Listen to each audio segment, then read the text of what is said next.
Wachuku, and this is the world news. Here are the top stories. Resident killed, 6 hospitalized as Lakurawa terrorists hit Kebbi again.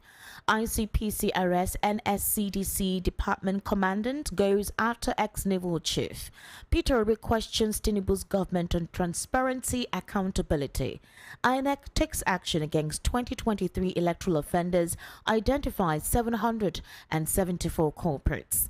Plans for 2027 coalition in full swing as opposition forces unite to topple Tinubu.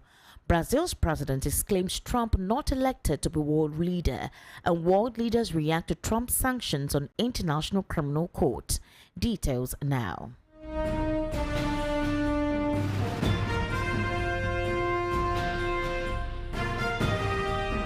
Thank you for staying with us. The news begins with Brazilian President Luiz Inácio Lula da Silva disclosing that President Donald Trump was elected to govern the U.S., not to rule the world. The U.S. president has to maintain democratic and civilized relations with the rest of the world. Mr. Lula noted with reference to Mr. Trump's intention to relocate Palestinians from the Gaza Strip. Mr. Trump said on Tuesday at a news conference that the United States would take ownership of the Gaza Strip and redevelop it after Palestinians are relocated elsewhere. The Brazilian president also criticized the United States for promoting itself as a symbol of democracy and sheriff of the world. He described Mr. Trump's statements on the occupation of certain countries and territories as provocations.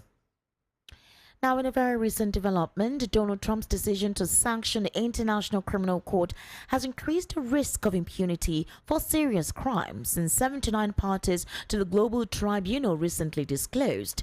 In a statement today, a group of 79 countries, about 2/3 of the court's membership, affirmed its support for the ICC, disclosing that sanctions would weaken international law after Trump signed an executive order sanctioning the court for investigating Israel.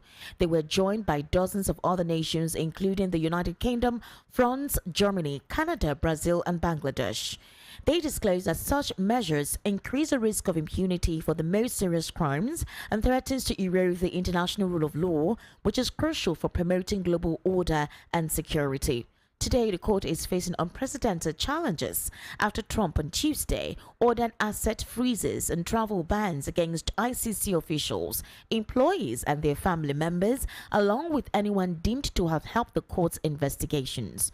While the United States has long pitched itself as a guarantor of an international order that promotes human rights and the rule of law, it has frequently attacked efforts by international bodies to probe alleged abuses by the U.S. and its allies.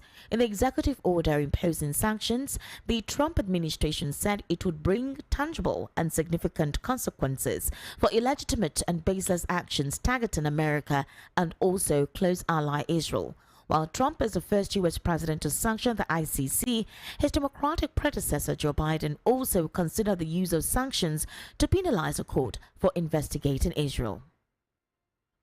While on the home front, 1 person has been reportedly killed, while 6 others are hospitalized following Lakurawa terrorist attack at Gulma community in Agungu local government area of Kebbi State. Speaking with correspondent, Chairman of Agungu local government Aliyu Sani Gulma disclosed that the terrorists attacked the village around 11 p.m. on Thursday while residents of the community were sleeping. He added that the terrorists fled to the forest when they realized some persons in the community had mobilized to challenge them. When contacted, the Public Relations Officer, Kebbi Police Command, CSP Nafiu Abubakar, confirmed the incident, saying the command had already dispatched mobile policemen to the community. The development comes 2 months after Senator representing Kebbi Central, Adamu Aliero, said the Nigerian military has flushed terror groups to Niger Republic. Aliero said the development followed the interventions of the Minister of Defense, Abubakar Badaru, Chief of Defense Staff, and other critical stakeholders. Meanwhile, erstwhile presidential candidate of the Labour Party, Mr. Peter Obi, has disclosed that there is no corresponding breakdown of expenditures to justify the increase in the 2025 national budget. The statement comes after President Bola Tinubu on Thursday increased the appropriation bill for the 2025 fiscal year from 49.7 trillion naira to 54.2 trillion naira.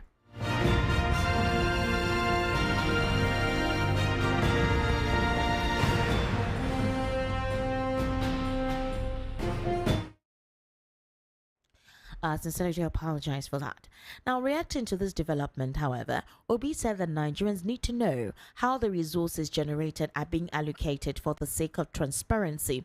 We do know that Tinubu announced increment in separate letters, which he forwarded to both the Senate and the House of Representatives. Peter Obi said that it was to ensure that they were judicially spent on the country's development and the well-being of the people. In a statement issued on Friday via his X handle, the former Anambra State governor said Nigerians are still waiting for a detailed account of the execution and expenditures of the renewed Hope budget passed in December 2023.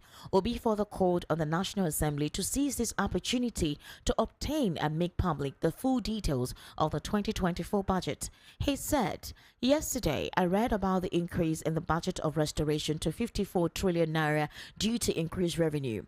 While the sources of this revenue were detailed, there is no corresponding breakdown of expenditures to justify the increase. For transparency and accountability's sake, Nigerians need to know how the resources generated from them are being allocated to ensure that they are judiciously spent on the country's development and the well-being of the people." The Independent National Electoral Commission (INEC) has taken a step towards improving the country's electoral process. According to INEC Chairman Professor Mahmood Yakubu, 774 alleged electoral offenders from the 2023 general elections are currently facing prosecution across the country. Speaking at the first quarterly meeting with media executives today, Yakubu revealed that the prosecutions are being conducted in collaboration with the Nigerian Bar Association. However, he expressed concerns over delays in the process due to the absence of an electoral offences tribunal and a defined time frame for such cases. Yakubu noted that regular courts burdened with multiple responsibilities often do not give electoral offences the urgent attention they require. To address this challenge, INEC is advocating for the creation of an electoral offences tribunal with specific jurisdiction and a limited time frame for the speedy dispensation of cases. So far, according to Mahmood Yakubu, successful prosecutions have been recorded in Kebbi and Kogi states, while collaborations with the Economic and Financial Crimes Commission on vote buying has yielded similar results in Lagos, Kwara, and Gombe states. However, many cases are still pending. A major obstacle to the speedy dispensation of justice in this regard is that electoral offences are not time-bound, as is the case with post-election offences through the tribunals. Furthermore, they are solely prosecuted by the magistrate and state high courts in the jurisdiction where the alleged offences are committed. No priority attention is given to such cases as the courts deal with a variety of other cases. Consequently, electoral offences are carried over from one general election to another, which may sometimes affect the diligent prosecution of the cases. According to Mahmood Yakubu, it is therefore imperative to renew calls for the creation of electoral offences tribunal that have a specific jurisdiction and limited time frame for the speedy dispensation of cases. I urge the media to join in this patriotic advocacy for the good of our electoral democracy. And still on the world news at 6 in a very recent development. As the 2027 general elections draw closer, opposition parties and dissatisfied members of the ruling All Progressives Congress are intensifying their behind-the-scenes consultations, strategizing to form a formidable coalition against President Bola Tinubu's administration.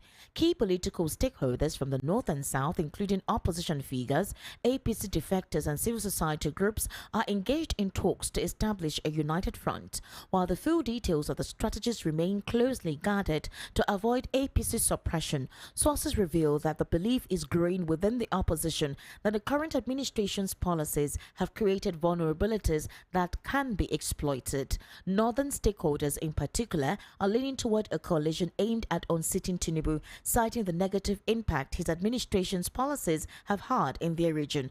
Among those leading the talks are Olawale Okuniyi, Director General of the National Consultative Front, Ralph Okewusu, National Chairman of the African Democratic Congress, and Dr. Usman Bugaji, a former presidential aide and civil society leader.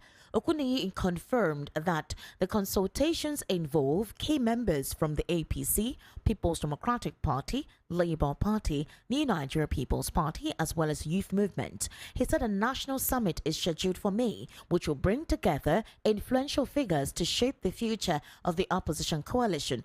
According to Okuniyi, the opposition movement will be unveiled either through the adoption of an existing party or the formation of a new one. He stressed that the goal is to safeguard democracy, build a stronger political system, and create a powerful opposition similar to how the APC once united to topple the previous government of former President Goodluck Ebele Jonathan. He also hinted at the involvement of major political figures such as Atiku Abubakar and Peter Obi, both of whom are actively engaged in consultations about their roles within the government. He added that discussions about rebranding and restructuring existing parties are underway, with the possibility of adopting the PDP or other parties under consideration. Okuniyi noted that these moves will require the consent and restructuring of leadership within those parties to ensure openness to changes.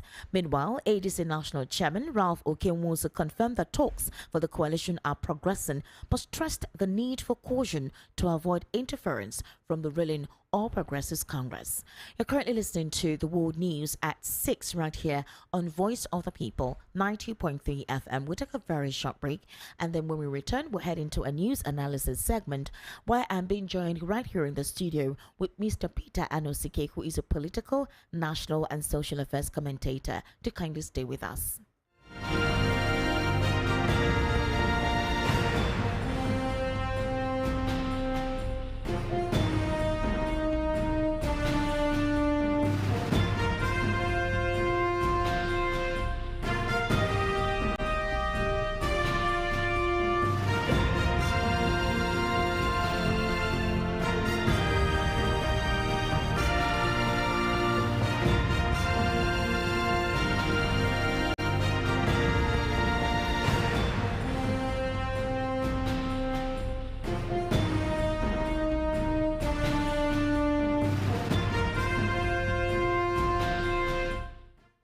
Thank you for staying with us. This is still the World News at 6 right here on Voice of the People, 90.3 FM. Mr. Peter Anosike, good evening, and thank you for joining us today. Thank you for having me. Is it Thank God It's Friday for you? Well, for me, every day is work. Every day is work. Obviously, you'll be here tomorrow for the recap. Mr. Peter Anosike, let's take a look at Mahmood Yakub's statement, where he actually made some statements as to why prosecution of electoral offenders, specifically within INEC as an institution, is actually being slow. He disclosed his statement today via the first regular quarterly consultative meeting with the media in Abuja. You recall the last time was when he disclosed to us as to what transpired on the IRF portal, what caused the glitch, because a lot of Nigerians have been asking INEC the question, why is it that that particular election had a very huge question mark? Now, according to him, he said that there is a major obstacle to the speedy dispensation of justice, and is that the electoral offenses are not time-bound, as is the case with post-election offenses through the tribunals, and that they are not given accorded priority. Now, you recall about 4 months ago, the court had actually said that Mahmood Yakub is going to be in contempt of court because they ought to have paraded the individuals who were involved in electoral malpractices during the 2023 general elections, while they were slow in bringing out or parading the individuals who were involved, and there should be a speedy dispensation of justice for those who manipulated the elections. How do you react to this? For me, leadership is like a football, understand? Okay, it's like a football game. And when a team is struggling, when a team is not winning matches, it is the coach that gets sacked first.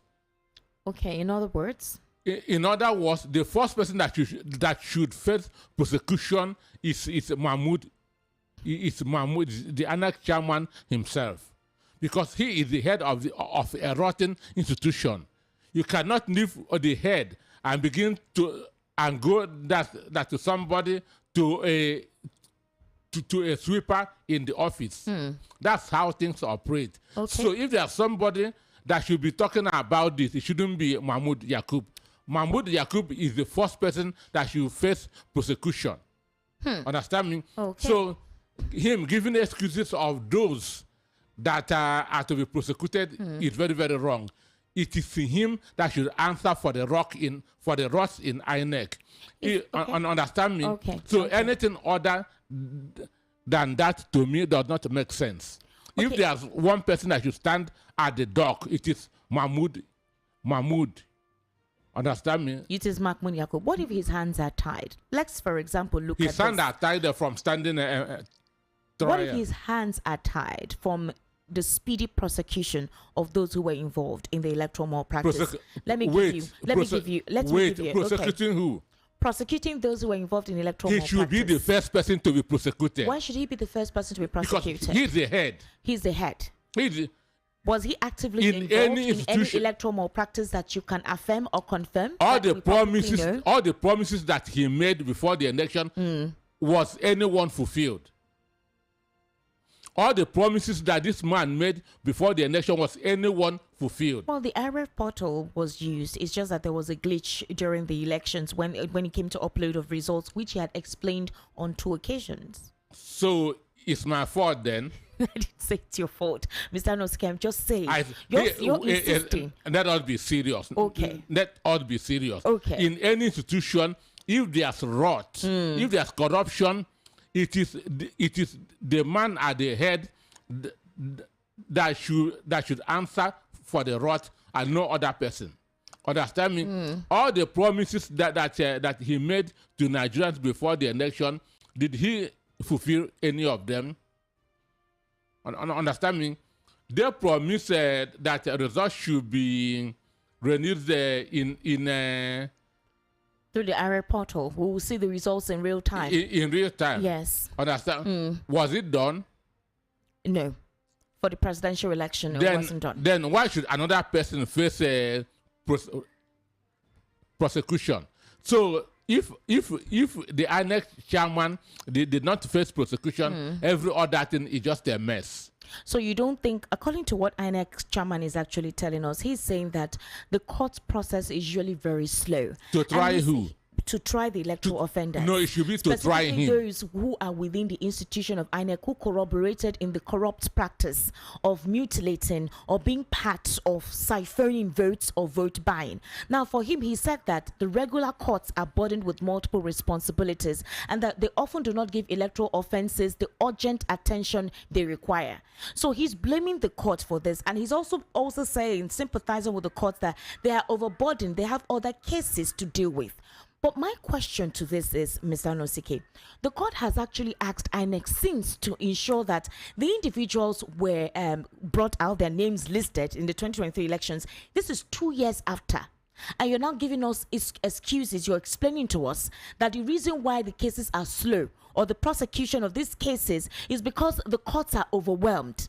You're telling us that it is different than how it is dealt with at the tribunal.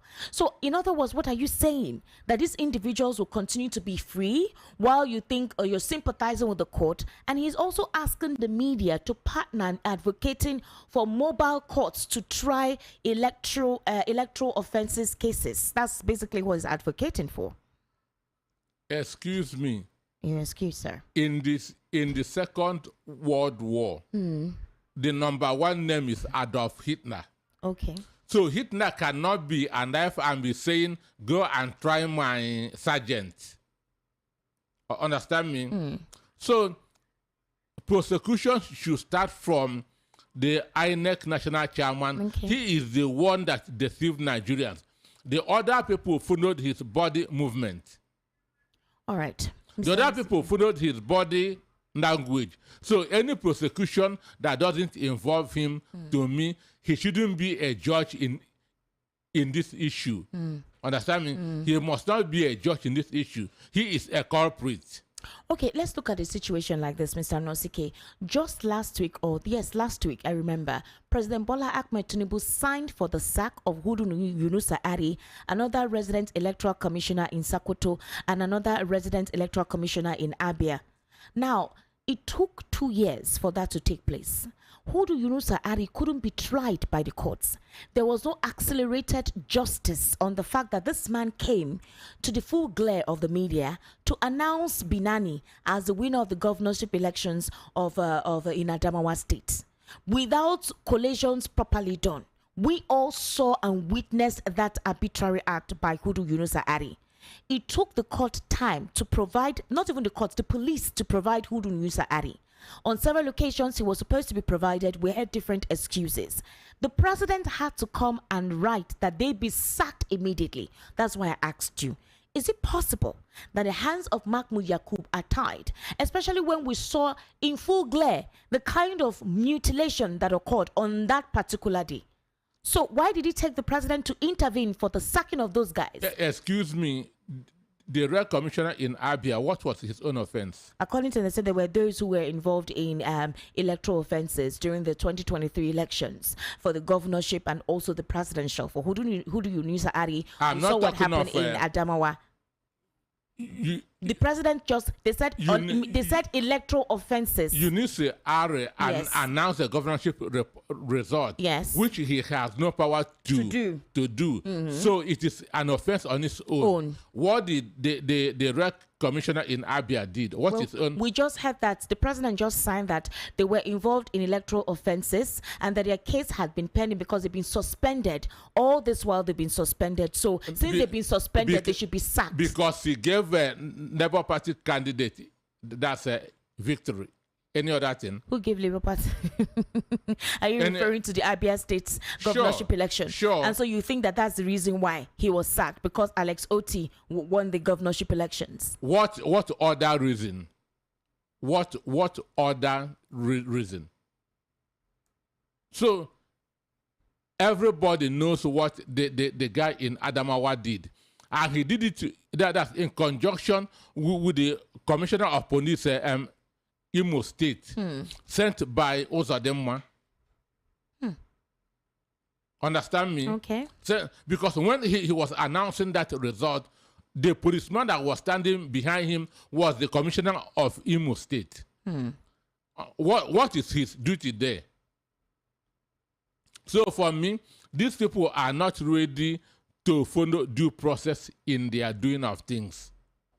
They are not ready. Everybody know the reason why they were shielding the Adamawa wreck. Assuming that he was a PDP man, Labour Party man, or AMPP man, he would have been in jail since a year ago. All right, but in the case of Nura Alio Sakoto and Ike Uzochukwu of Abia, for example, on that particular day that the president wrote to the Senate requesting their immediate termination of appointment, all he wrote was that these individuals were accused of misconduct during the 2023 general elections. In the case of Ike Chukwu in Abia, Ike Uzochukwu in Abia. Yes, we did not know what happened with Ike Uzochukwu. That shows. But what he just said was that the resident electoral commissioners were suspended by INEC before the president assumed office more than a year ago. So since INEC had suspended them, that was why they were sacked. I've told you the offense of the person in Abia. Okay. Understand? He announced a Labour Party candidate and ex-OT as the winner. That is the only offense.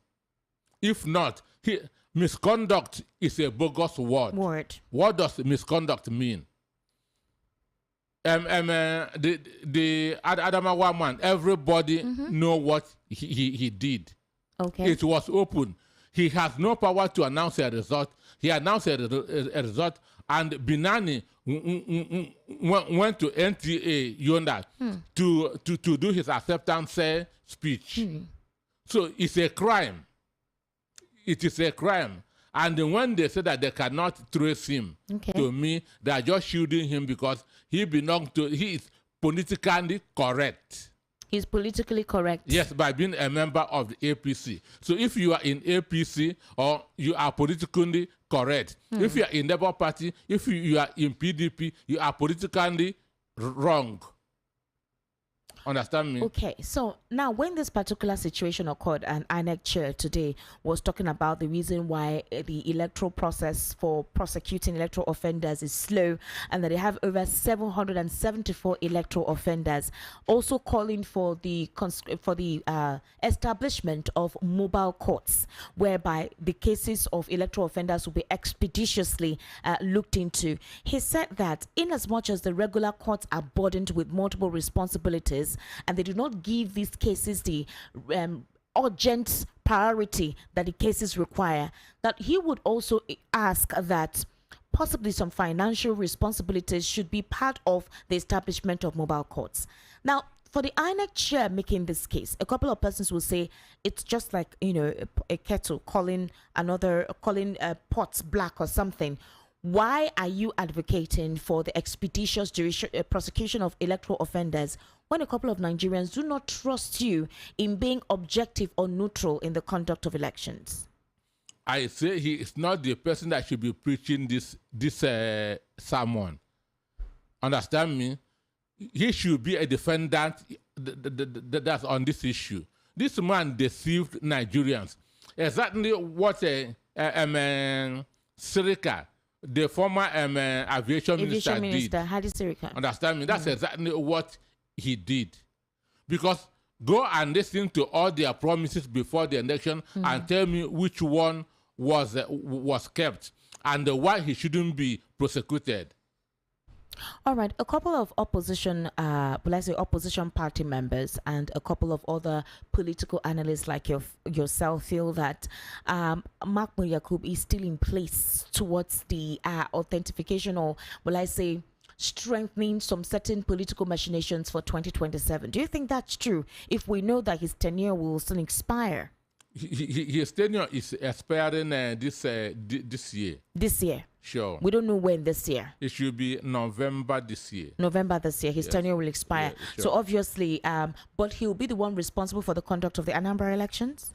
Sure. He's conducting. He's conducting the supervising. He's supervising Anambra elections. Anambra elections. Now, the new INEC chair that will come, will that nomination come from the president? That's what the Constitution says. From the president? That's what the Constitution says. So how do we expect a free and fair election in 2027 without any form of, inducement or political imposition on whoever it is that will be in charge of that election? For me, there are two things that determine where decisions go to in this country. Okay. How did I get this job? Okay. And who is the highest bidder?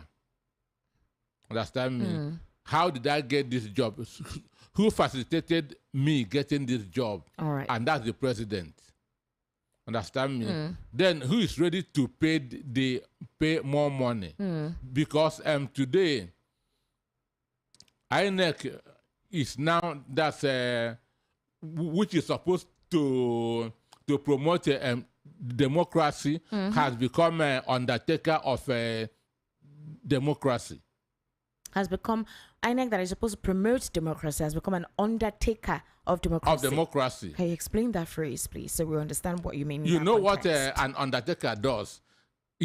Undertaker carries dead body to the mortuary and bury. So you're saying that that's what INEC is doing now, exactly. Taking our democracy and buried it and taking it to the mortuary. Understand me? That's a huge accusation. INEC that's supposed to be a bastion of democracy is now an undertaker of democracy. Imagine in the 2023 election, we had 29% turnout. Understand me? We may not even have 21% in 2027 if these people continue with this thing that they are doing. Because the voter apathy that will come is going to be massive.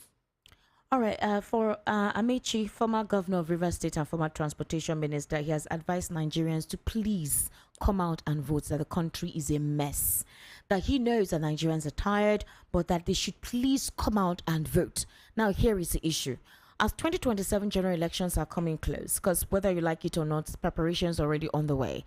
Some dissatisfied members from the APC and also others from other political parties like the PDP, the Labour Party, the NNPP, and the ADC, they want to come together to form a coalition to unseat the president. Now, earlier today, I spoke with Barrister Bakari, and I asked Barrister Bakari, what does this mean? Are they coming in late? Or do they think they have the potential to unseat the president in 2027? And he said something that anybody who is starting to start forming any form of coalition or starting any strategy now has come too late. As far as he knows, they did not start on time. Others who are serious have started 5 years ago. But those who are trying to start anything now, they are starting too late. Do you think that that's true? I don't agree. Mr. Anosike, can you speak up to the microphone? I say I don't agree. Why don't you agree? When was APC formed? I think that was in 2012. No, not APC, not APC formed in 2012, 2011, 2012. No. APC was the end of 2013/14. 2013/14. Yes. But there were talks on that way since 2012. There was no talk between CPC and then Alliance for Democracy. There was no talk. Understand me? On this underground movement. Yes, they were at the time, which corroborated the Occupy Nigeria protest. I recall then because we're hearing about the fact that when the whole situation with Jonathan's economy was on, and the opposition then, which was the AD, were very vehement in opposing his government. AD? Alliance for Democracy. No. Okay. What Tinubu was running was ACN, Action Congress of Nigeria. Yes. Okay. Now, good. Now, the ACN had to corroborate with the party that former President Muhammadu Buhari was part of. Then conversations started at the time. I recall then we were talking about it in the media that there was a tendency of a coalition. We just did not know when the coalition would be finally announced. But conversations for the coalition had commenced way before the announcement towards the tail end of 2013-2014. So when you say that, I'm saying that if there is no formation yet as to when that coalition will start off, nothing yet has been talked about. You cannot say. You don't know. Understand me? People has been politics. What you see in the day is what happened in the night. Understand me? What you see in the day is a manifestation of discussions that went on in the night. So but I'm sure that the people in the opposition must have been talking. They're talking, but they said they don't want to divulge more so that the party will not be suppressed by the APC. Kate Elson said that failure to vote is not a protest; it is a surrender. It is a surrender. Yes. Failure to vote is not a protest, but it is a surrender. Are you saying and surrendering to evil people? So that means anyone who refuses to come out in 2027 to vote have surrendered to APC. Understand me? Understand me? Anybody who fails to come out and vote wants a continuation of what is going on in this country now. Okay. So failure to vote is not a protest. It is a surrender, and you are surrendering to an evil regime. So I want to collaborate with what that Amechi said. Understand me? That Nigerians should come out and vote in 2027. In politics, that's what we call too big to rig. And something is too big to rig. Yes, just like the United States elections was too big for the Democrats to rig. If not, they would have rigged it. Okay. Mr. So excuse me. So if the parties in opposition come together, even if Mahmood Yakubu remains there, the result will be too big for him to rig. Interesting. It will be rig and die. Rig and die. Rig and die. Mr. Peter Anosike, let's look at Peter Obi asking that President Bola Ahmed Tinubu's reason for increasing the appropriation bill to the 2025 fiscal year from 49.7 trillion naira to 54.2 trillion naira. Now, when this announcement was made, a lot of Nigerians wondered why the increment. The president said that because there was more revenue that was generated from other sources which were listed. But Peter Obi is saying that Nigerians need to know how the resources generated are being allocated for the sake of transparency and accountability. Have we seen any time where the government in power gives us a transparent and accountable projection of how some monies they made were utilized? Well, the issue is this: budget is very different from allocation. Okay. Understand me? So that's a fact. An instance, there could be 300 billion naira. That's for the Ministry of Works. Okay.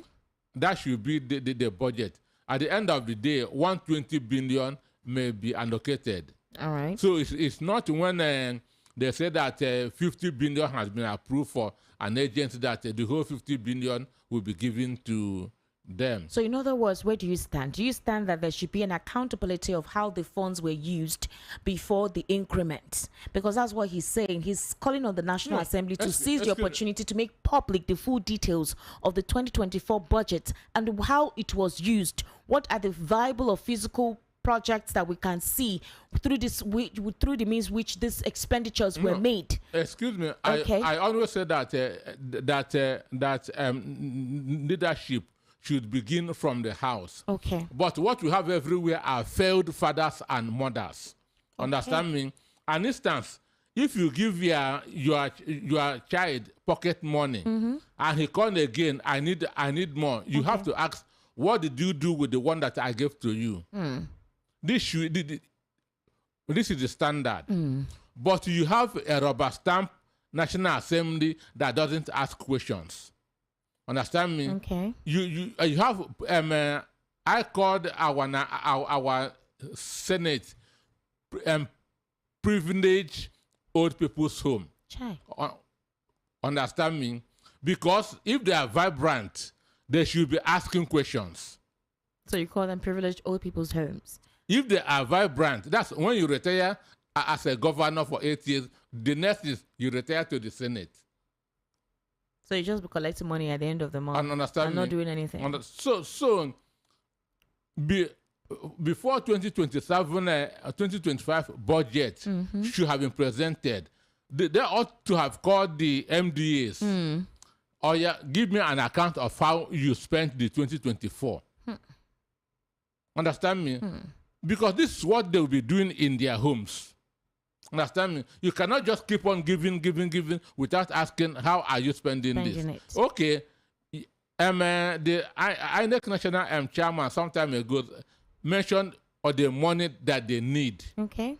About 276 billion. Yes. Nobody has asked him, what did you do with the 300 and something billion for the 2023 elections? Nobody. So in Nigeria, they don't ask questions. So you think they don't ask questions, they just go ahead with whatever it is that they do? They don't ask questions. But it has always been the order of the day. It has always been like that most of the time.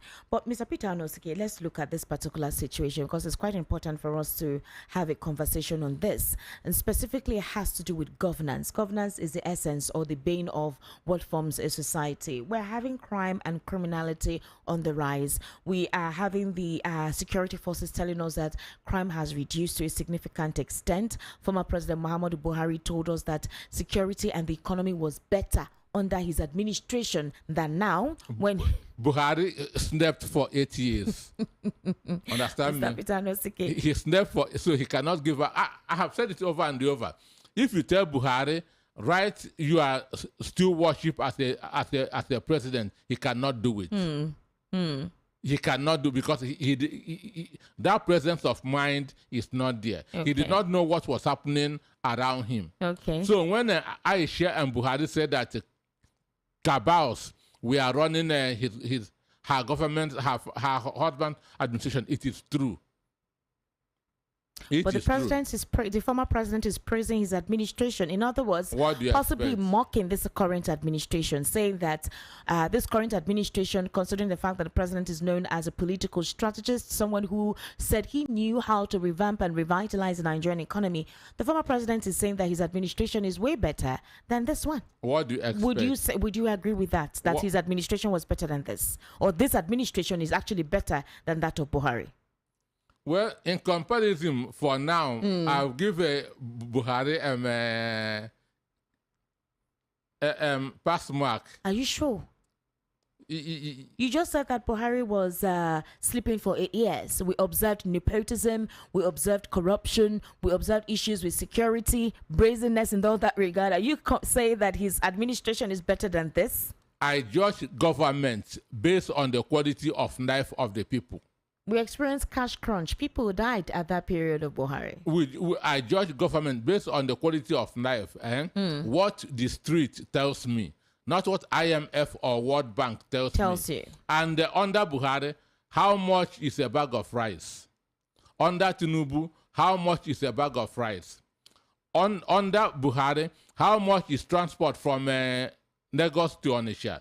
Under Tinubu, how much is transport from Lagos to Onitsha? So this is how I judge. I judge with what is happening to people on the streets. Okay. Not what people are saying in their air-conditioned offices. No. All right, Mr. Peter Anosike, quite interesting. I would have loved to probe you with more questioning, but we've actually run out of time. I would have loved to talk about Azuta Mbata, not Azuta Mbata, sorry, the Labour Party candidate that was killed by kidnappers on the 26th of December, and the fact that 100 million naira was taken from his account, assisted by a particular nurse who did the the transfer, and after doing that they still killed him. We've been able to get one of the individuals that was involved in that particular murderous attitude, and it's quite unfortunate. But the conversation is that could it be that the people of the Southeast are the ones doing themselves, because these were young boys of the same for me, Anambra State House of Assembly is complicit in this case. Your member was kidnapped in December. You people, we are calm. Understand? No protest, no agitation, no anything. Understand me? If they had waited for the week and he's not released, we are not sitting until this guy comes out. Understand me? So could it be because he was a Labour Party member? Because they say he just won a case for that seat. That's whatever. He just won that seat, that Labour Party seat. He just won it. The case was just judged in court when the incident happened afterwards. Could it be because they feel he's an opposition person, or maybe he was not considered as a majority in terms of those in the State House of Assembly? The most important thing that he is a human being. Yeah. Understand me? He is a human being. Political party is just a vehicle. Understand me? So we shouldn't put a political party higher than a human being. So if you are a member, understand me? If you are a member and you waited for him a week, he was not released, you did not raise an arm. You were comfortable, you were quiet until 2 months after, when his decomposing body was now dropped at the second Niger bridge. So I'm not happy with the behavior of the Anambra State House of Assembly members on this case. Yes. Mr. Anosike, thank you so much. I sincerely do appreciate your input. Yeah, thank you for having me. All right, and now to wrap up here again are the top stories. Resident killed, 6 hospitalized in Lakrowa as terrorists hit Kebbi again. ICPC arrest NSCDC commandant also goes after ex-naval chief. Peter Obi questions Tinubu's government on transparency, accountability. INEC takes action against 2023 electoral offenders, identifies 774 culprits. Plans for 2027 coalition in full swing as opposition forces unite to topple President Tinubu. Brazil's president claims Trump not elected to be world ruler, and world leaders react to Trump's sanctions on the International Criminal Court. That's a wrap on the world news at 6. My name is Esther Wachuku. Good evening and thank you for listening.